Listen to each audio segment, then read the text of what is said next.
So hello, good morning you all. Now we are starting the chapter number 3rd, motion in a straight line, class 11. So this is your lecture number 1 और इसमें हम cover करने जा रहे हैं बहुत ही basic theory जो हमारा इस चैप्टर में है उसको.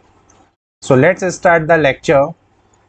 सबसे पहले आपको यार पता होना चाहिए कि मैकेनिक्स क्या होता है, मैकेनिक्स क्या होता है और उसके टाइप्स क्या होते हैं. तो बेसिकली जो ब्रांच ऑफ फिजिक्स है जो कि डील करता है कंडीशन ऑफ रेस्ट और मोशन, जितने भी ऑब्जेक्ट हमारे अराउंड हैं, चाहे वो कोई भी ऑब्जेक्ट हो जिसका हमें देखना है कि वो रेस्ट पे कब होते हैं और वो लोग जब मोशन में कब होते हैं, तो उसी की स्टडी को यहाँ पे बोला गया है मैकेनिक्स के अंदर. ये आएगा हमारा ब्रांच ऑफ फिजिक्स. ठीक है, तो अब इसमें भी क्या होता है, इसके भी कुछ सब ब्रांचेस होती हैं, जैसे स्टैटिक्स होता है, डायनेमिक्स होता है, और जो सबसे इंपॉर्टेंट है मान लीजिए जिस चैप्टर को हम पढ़ रहे हैं उससे रिलेटेड ये होता है काइनेमेटिक्स. इसमें हम स्टडी ऑफ मोशन देखते हैं सारे ऑब्जेक्ट्स का, जितने भी ऑब्जेक्ट हैं उनका मोशन कैसे हो रहा है, और हमें बिल्कुल मतलब नहीं है कि उस मोशन को करवा क्या रहा, कौन करवा रहा है, यानी जो कॉज है मोशन का उससे हमें कोई मतलब नहीं है. हमें बस ये देखना है कि ऑब्जेक्ट का जो मोशन है वो कैसे होता है. अच्छा, कुछ एक्सपर्ट्स ने काइनेमेटिक्स को ज्योमेट्री ऑफ मोशंस के नेम से भी डिनोट किया है. तो ये एक और हाईलाइट है आपके लिए, अगर आपके पास कभी 1 मार्कर कोई क्वेश्चन आ जाता है तो इस थ्योरी को भी आपको याद रखना है. ये इस चीज़ को आप ध्यान रखिए कि ज्योमेट्री ऑफ मोशन किसको बोला जाता है, तो आप काइनेमेटिक्स अपने ऑप्शन में आंसर दे सकते हैं. ठीक है, वहीं पे अब जो स्टैटिक्स है और जो आपका डायनेमिक्स है उसको भी देख लेते हैं. तो यहाँ पे स्टैटिक्स में क्या होता है, the name suggest static. Static का मतलब ही रेस्ट होता है. तो जो भी ऑब्जेक्ट रेस्ट में रहते हैं या इक्विलिब्रियम में रहते हैं उन्हीं की स्टडी को, उन्हीं ऑब्जेक्ट्स की स्टडी को हम स्टैटिक्स में देखते हैं. और यस, इसमें जो फोर्सेस इन्वॉल्व हैं हम उनके बारे में भी पढ़ते हैं, है ना. चाहे कोई फोर्स भी इन्वॉल्व हो और अगर कोई ऑब्जेक्ट रेस्ट में और इक्विलिब्रियम में होगा तो उन सब की स्टडी को हम स्टैटिक्स में कवर करेंगे. और वहीं डायनेमिक्स तो सबसे इम्पॉर्टेंट यहाँ पे है ही, क्योंकि यहाँ पे हम उन फोर्सेस के बारे में भी पढ़ेंगे एज वेल एज उन फोर्सेस का जो इफेक्ट होगा किसी भी मोशन में वो भी हमें यहाँ पे पढ़ना पड़ेगा. ठीक है, तो मोशन की जो भी स्टडी होगी और जो भी फोर्सेस इन्वॉल्व होंगी उनकी स्टडी को हम डायनेमिक्स में कवर करेंगे. और न्यूटन्स के जितने भी फेमस लॉज हैं ऑफ मोशन वो सारे कहीं ना कहीं डायनेमिक्स को ही डिफाइन करेंगे, है ना. तो डायनेमिक्स वाले टॉपिक को जब हम पढ़ेंगे तो फेमस लॉज हमारे जितने भी हैं that we will cover on that particular chapter और द टॉपिक.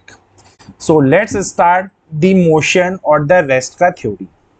सिंपल सा लॉजिक है, बड़ा ही सिंपल सा लॉजिक है. कोई भी ऑब्जेक्ट बेटा जब अपनी position with respect to time change नहीं करता है, तो कोई भी ऑब्जेक्ट जब अपना पोजीशन चेंज ही नहीं करेगा विद रिस्पेक्ट टू टाइम, तो उन बॉडीज को या उन ऑब्जेक्ट्स को बोला जाता है कि वो रेस्ट पे हैं.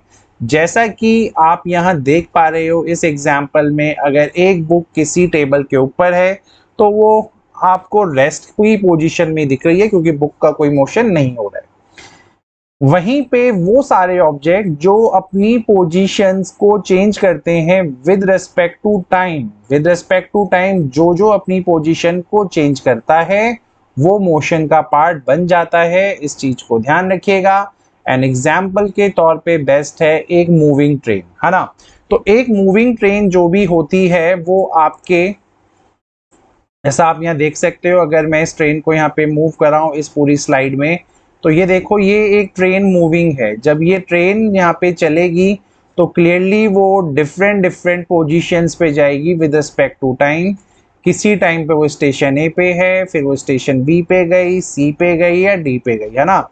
तो जो मोशन होगा किसी भी ट्रेन का, यानी जो मूविंग ट्रेन है, वो हमारा बेस्ट एग्जाम्पल हो जाएगा कोई भी ऑब्जेक्ट या कोई भी बॉडी जब एक मोशन में होगी.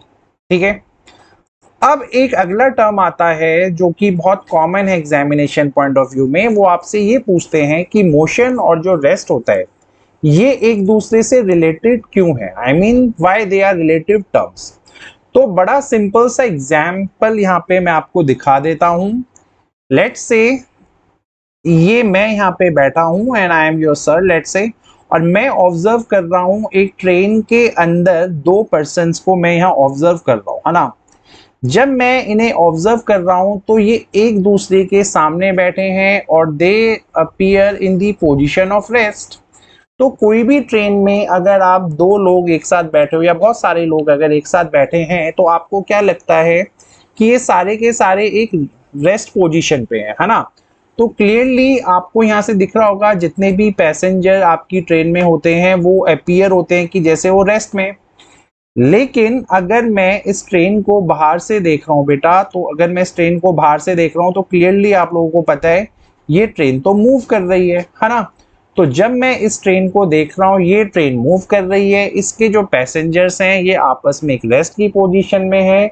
तो ये कहीं ना कहीं मैं कह सकता हूँ ये आपस में एक रिलेटिव टर्म है।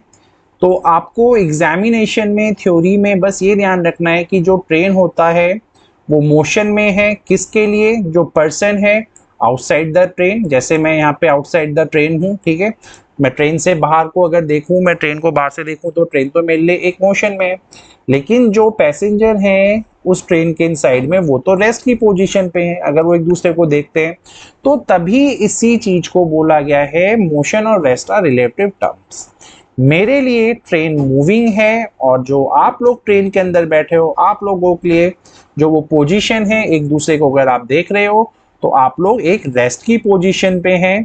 तो इसी वजह से आपका ये रिलेटिव टर्म बन गया है, ठीक है। अब बात बड़ी सिंपल है यार। अब एक होता है एब्सोल्यूट रेस्ट और एब्सोल्यूट मोशन। आपने ये तो बोल दिया कि कोई भी जो ऑब्जेक्ट होता है वो रेस्ट में भी हो सकता है और वो मोशन में भी हो सकता है एट अ टाइम। तो क्या वो सच में, क्या इस दुनिया में कोई ऐसा ऑब्जेक्ट है ना, जो एब्सोल्यूट रेस्ट या एब्सोल्यूट मोशन में ही हो, ठीक है। तो इसको समझने से पहले एक चीज और देखते हैं। अभी अभी हमें पता चला है कि जो रेस्ट और मोशन होता है वो रिलेटिव टर्म है ना, वो एक दूसरे से रिलेटेड है। लेकिन कोई भी जो बॉडी होती है ना तो वो कंप्लीटली रेस्ट में रह सकती है और ना कभी वो कंप्लीटली एब्सोल्यूट, मतलब जब कंप्लीटली बोला जाता है, ना ही वो मोशन में रह सकती है। अब ऐसा क्यों है, समझते हैं इस चीज को।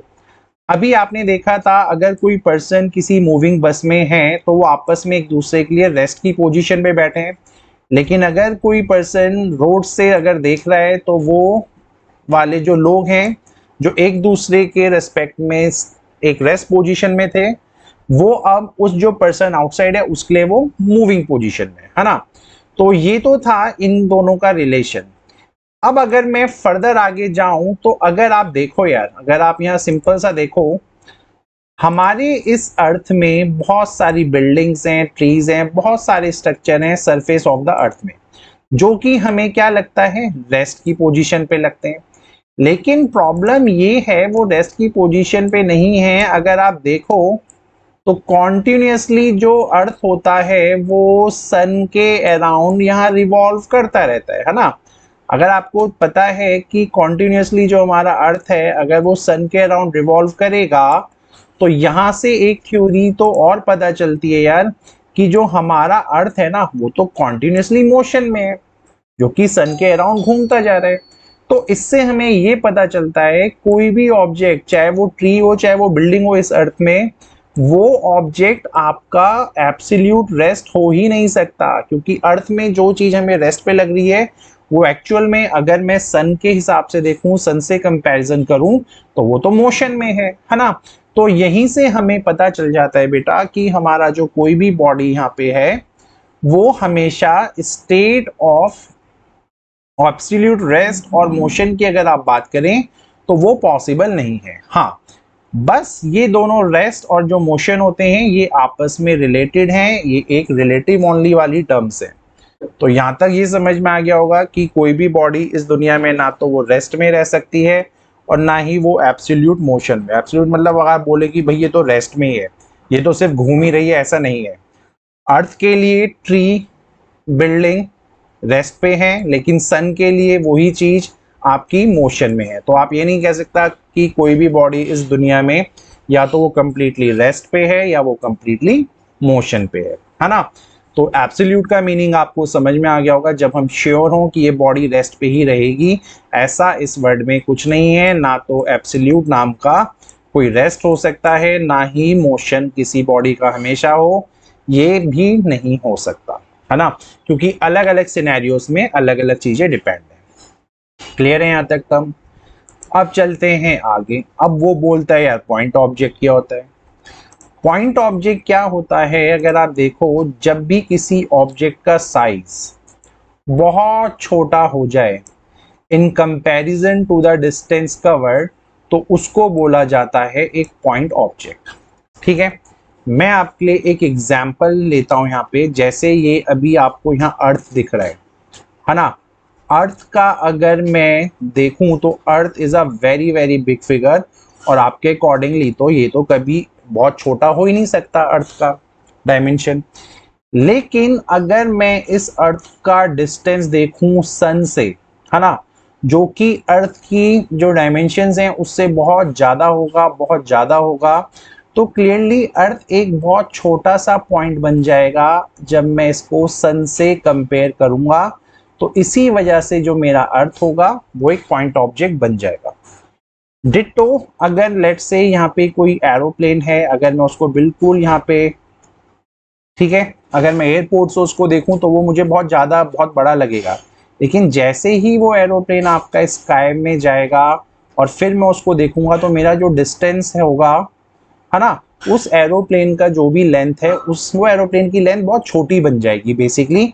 तो उस टाइम पे जो मेरा एरोप्लेन होगा वो मेरा एक पॉइंट ऑब्जेक्ट होगा। तो बड़ा सिंपल सा लॉजिक है, बहुत ही सिंपल सा लॉजिक है यार। क्योंकि ये जितने भी हमारे यहाँ पे अर्थ आपको यहाँ दिख रहे हैं, अभी ये नो डाउट इंडिविजुअली ये बहुत लंबी चौड़ी फिगर्स हैं, लेकिन जब आप देखोगे तो जब इनका रोटेशन होता है ना सन के अराउंड, तो इनका डिस्टेंस बहुत ज़्यादा होता है सन से। तो ये सन से जब हम देखेंगे तो ये एक पॉइंट ऑब्जेक्ट कंसीडर कर जाता है।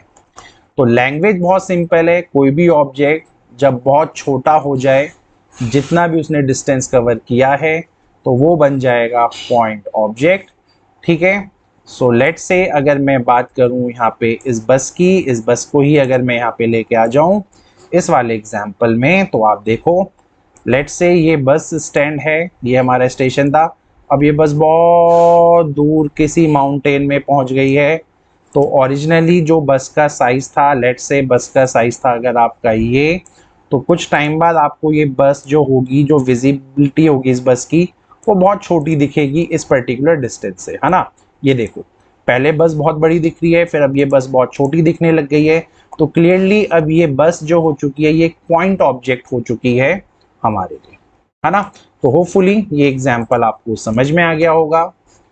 अब बात चलता है motion in one dimension. Actually में ये क्लास 11th का जो पहला टॉपिक है हमारे करने जा रहे हैं, तो इसमें हमें मोशन इन वन डायमेंशन ही पढ़ना है। तो बेसिकली इसमें कुछ भी नहीं है, कोई भी ऑब्जेक्ट जो स्ट्रेट लाइन में ट्रेवल करेगा उसी को बोला जाएगा मोशन इन वन डायमेंशन। ठीक है, इसमें अगर मैं और कुछ कवर करूं तो आपको पता है x y and z axis आपके पास होता है।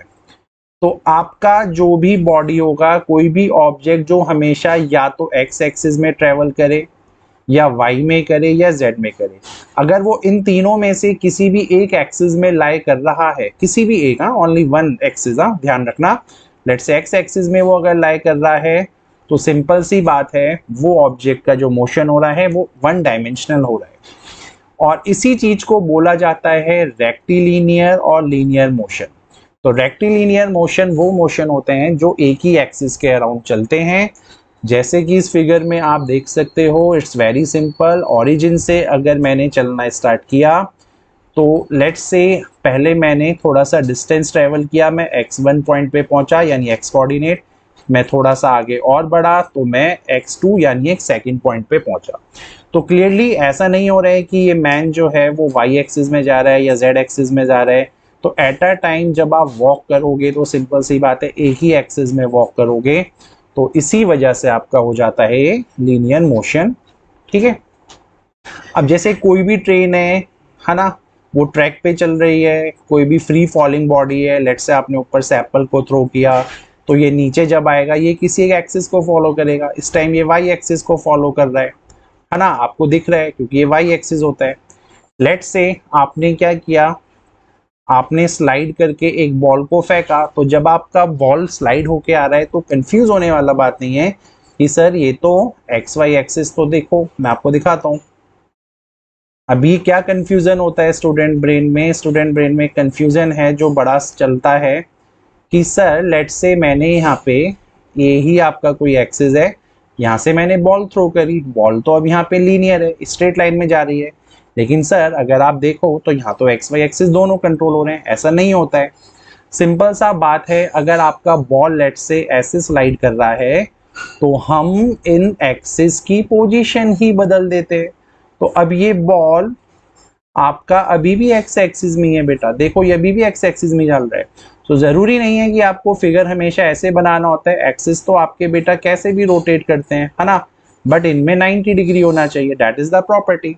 तो किसी भी बॉल का स्लाइड होके गिरना भी डजंट मीन कि वो एक्स वाई एक्सिस को ही फॉलो कर रहा है ना, क्योंकि आपने अपने एक्सिस को ही रोटेट कर दिया, तो अब वो बॉल बिल्कुल एक्स एक्सिस के साथ चल रही है। ठीक है, तो ये थी बहुत छोटी सी थ्योरी जो कि आप लोगों को एनसीईआरटी में दिखेगी या किसी रिफ्रेशर में दिखेगी। तो अभी हमने बस लेक्चर नंबर 1 में इसका बहुत बेसिक सा इंट्रोडक्शन लिया है। अगले टॉपिक में हम डिस्टेंस डिस्प्लेसमेंट क्या होता है, उनके न्यूमेरिकल्स हमें क्या दिख सकते हैं, वेलोसिटी एंड स्पीड क्या होगा, that thing we will cover in your next lecture. Hopefully lecture 1 आपको थोड़ा समझ में आया होगा। Thank you.